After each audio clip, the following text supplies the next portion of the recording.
How we doing? It's been a while. As you can see, a lot's changed. And in this video, I'm going to go through what's changed, why I've changed it, and just a quick update. 2023 home studio setup. Got the Barefoots, mate. Actually, like if you go back maybe 2 years now, I tested these Barefoot speakers and fell in love with them instantly, and then was really annoyed that I had to send them back. Got rid of the focals and actually ended up getting them. So, bosh. You'll also see I got a wider screen. I mean, you probably didn't even see the screen in the last videos because I never really showed my screen. But yeah, I got a wide screen, which I'm very happy about. And the reason I'm happy about it is because it's super wide and it's 4K and I can fit mad stuff in one screen. What you will notice, and probably the biggest difference, is that's all the Eurorack I've got left. I've got one happy ending kit. I think it's like 84 HP, one row. And I went from 3 rows of 104 HP. Yeah, still got the MPC. MPC runs everything. So CV out the MPC controls that. Most of the noises come from the MPC. Normally I use Pro Tools. I'm just using Logic today just to record my vocal in because it was the first icon that I saw on the bottom of the Mac. So I just opened that and decided to record the vocals in that for this. So, but still using Pro Tools all the time. But yeah, let's get into why I did the changes to these things. So first of all, let's talk about speakers. Why did I get the Barefoot Footprint O2s, not the O1s, the O2s, the smaller ones? Because they're fucking brilliant. I mean, I don't know what else you want me to say. They're just amazing. They are probably, in my humble opinion, the best speakers ever in terms of sound, how they look. Come on. I mean, look at them. The sound, the look, the size, the general everything about them. These speakers, are where practicality, aesthetics, and just general bad man fuckery all meet together. And that they're just perfect. They are my favourite speaker ever. And I saw a lot of people whinging about the meme technology where you can make it sound like a hi-fi speaker, a flat response, and an NS10 and stuff like that. Of course, it's pointless. I don't really use it. It's a waste of time. I love it. I think it's amazing. The fact that I've got a hi-fi version where I could just be chilling in here listening to some tunes, and then I've got a flat response for mixing and stuff, and then I've got, like, again, for just producing and mixing stuff, I can flip to make it sound like what an NS10 might sound like in here. I remember this is a really small room, so it doesn't need that much treatment in it because I'm not really listening to music that loud. And as you can see, that speaker's proper in the corner, but they're just so good. They're just so clean and wide, even though there's not a lot of room here, do you know what I mean? Like the distance between them is tiny, so it's still a bit overkill for the space that I'm in. But compared to the focals that were a lot bigger than these and didn't sound anywhere near as good as these, I'll be honest. The focal speakers are amazing. Don't get me wrong. The Focal Alpha 80s are amazing, amazing speakers. I loved them. I had them for many years. They did what I wanted them to do. But these are just a different level. And again, the whole idea of me changing the setup was to minimize what I had and just go a little bit higher quality on the stuff that I do have.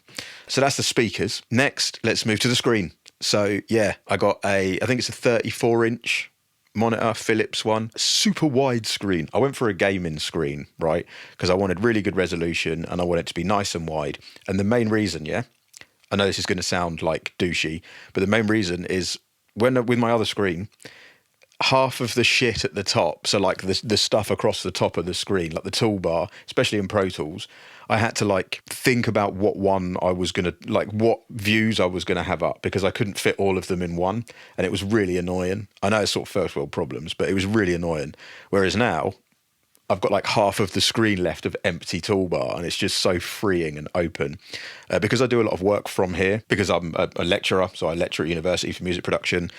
I do a lot of the work from here. Being able to have Pro Tools open or Logic open and a different screen, like a Zoom screen, at the same time, mind-blowing. I mean, just in terms of like the productivity of it and the efficiency of the working, spot on. I'm very, very happy with the screen and it looks sick. Let's be real. It fits perfectly in between those two speakers. Not too happy about the fact that we've got the woofers on the side of these Barefoots that are like basically just chucking the audio into the screen to bounce back at me. Not acoustically the best thing. But like I said, I've got one of them in the corner over there, so fuck it, whatever. I'm used to the sound in here, I love it. Now let's talk about the Eurorack. Why did I get rid of all of the Eurorack? I'm going to be completely honest, and this is going to sound massively big-headed, okay? And I understand. Please feel free to call me a big-headed prick, whatever you want to do, you fucking idiot. Fine, I get it. I felt like I completed it. Give me a minute just to explain myself. Over the space of 1 year, I went from a small desktop module, which was the Pittsburgh Modular, life forms. I went from that to rack brute. What was it? I think that was like 86 HP or 84 HP, 2-row. And then I went from that to a 3-row 104 HP, which quickly got filled up to the point where I was swapping out modules. And I got to the point where I was really just using a handful of modules all the time. And the other ones were just like fun or just like options. So I had like 3 filters, like, oh, I might use that filter today, but I'd always go back and end up using the same filter all the time. And then there's a few modules that came out, namely the Endorphins Ghost that Andrew Wang and Endorphins did that collab, the Ghost. It's got a filter in it, it's got reverb in it, it's got a delay in it, it's got VCAs. It does a lot. And that kind of got rid of the need for a lot of my individual modules. So I thought, you know what I was going to do was get an IntelliGel case, so just a 2-row IntelliGel case with like that little 1U strip. But even then, it was still overkill, and I wanted to have everything a lot smaller and just generally be, how could I put it, have a bit of space, have a bit of air around me. And I really like the idea of restraints and limitations. So yeah, I got rid of everything, pretty much. I got rid of so much. So what I'm left with is, I've got the patch bay. I kind of need that 4U patch, that 4 HP patch bay. So all of the CV can come out of the MPC here. So basically that patch bay, you've got, how many is there? There's 8 at the top and 6 at the bottom, like patch points, right? So the 8 at the top are the 8 CV and gate outputs from the MPC. And then the ones at the bottom are just audio I/O, to and from the audio interface. So basically what I've got, out of the 6 bottom ones, 2 of those are audio from an output on my UAD Apollo. So 2 of those come out and go into the patch bay, which is kind of behind all of this, and it looks horrific behind there, by the way. And then so I've got 2 outputs straight from my audio interface. So anything that comes through my computer, I can output in the software, and I can just send anything through the Eurorack. I've then got some inputs. So basically it comes out of there and goes into, outputs from the MPC. So I can send stuff out 5 and 6 of the MPC and it will come out and I can process it through here.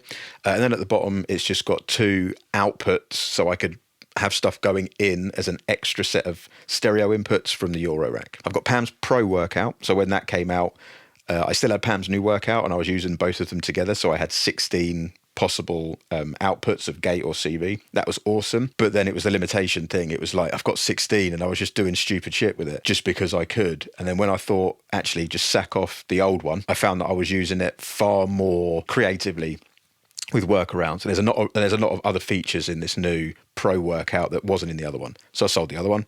So I've kept Pam's Pro. That's basically in this system now, that is just modulation sources. So it's not really doing a lot of clocking. It's basically doing a lot of random waves and modulations, pitch information, stuff like that, but mainly CV. So not as many gates. Actually, I'm lying. It does do gate stuff, but for stuff later on. So I've got Pam's Pro workout. I've then got the 3 VCA, also it's 3 VCAs basically from Happy Nerdin, just so I've got some mixer capability, some VCA capability and so on.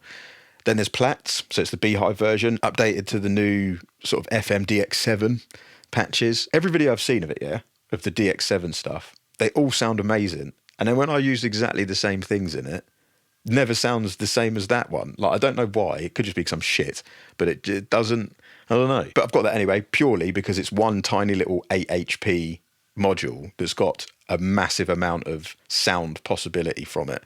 So we got that. I've then got clouds in there, so the Monsoon, the jack plug Monsoon, which is like the clouds running the Parasites firmware, but that is a swappable module. So I've got some other modules that I swap that in and out with. Probably going to sell that again. Not again, just sell that now, because I don't know, I'm not really liking the cloud sound at the minute, so I might pop that out. What I normally replace that with is the Dopefer mini voice. So it's just like a single standalone, one oscillator, analog voice. But because I've got Platts, I've just been using that recently. So we got the Monsoon. We've then got the Instruo Luba, or the Looper. That's not going anywhere. That is, I love it. I love it. It's kind of turned into like my sound. It's kind of like for the background pad sounds that I use a lot. I think it's amazing. And most of the outputs of Pams go to that for modulation. So like triggering it to record, changing some of the random waves so it changes the length of it, the speed and so on. I still really need to dive into the version 2 firmware that it's got. I'm still using it as I used to use it in the version 1. I really do need to look more into the version 2, different presets that you can get for it. But in this version 2, you've got like the tape emulation thing where it just adds like wow and flutter and a bit of distortion. It's just pucker. It just sounds so good, which is another thing. I just take stuff that I come out of the MPC and go straight out of that into this and then back out into the DAW to record. And sometimes out of the MPC into the Eurorack through the Luba and then back into the MPC to resample it and then back round. It's good stuff. So the Lupa, it's not going nowhere. That's probably the last module I'll sell. Next favourite module, which I've kept, spoke about it just a minute ago, is the Ghost, because it's my stereo filter, it's distortion, it's just got some new updates where you've got bit depth, or like bit reduction, sample rate reduction, it's got reverb in it, which is, it's okay. You've got a delay, which is great, fully clockable, input and output VCA, it's very, very, very good. It's one of those modules that, like the Luba, I don't think I'm going to get rid of. At the moment, I've got the silver faceplate. I hounded down with emails the company Endorphins to say, can I get a black faceplate, please? I was an idiot and bought the silver one because it was a little bit cheaper. It was about £5 cheaper on Juno at the time. And me being a stingy prick, I looked at it and was like, well, just get the silver one. Now they've added it to the website, so I've got one waiting for that to come. I was hoping it would be here today so I could have it in the rack, but it's not here yet. It's got to come from like Spain or some shit, so whatever. But yeah, after that, the last module, sounds weird saying that, the last module is the Effects Aid by Happy Nerdin, and that is packed with reverbs. Packed with different reverbs and delays. I do have one of the banks on there which has got like distortions and filters, but I never use it, so I'm just going to fill that up with more reverbs and stuff. But yeah, that's my Eurorack setup now. I went from, like I said, 3 rows of 104 HP, which were all like, I got to the point where I got rid of modules that I thought I could and ended up with like 3 rows of essential modules, and then just got bored, man. I'm going to be really honest. I was making the same shit with a lot of stuff, and I just got bored of it, and it was massive.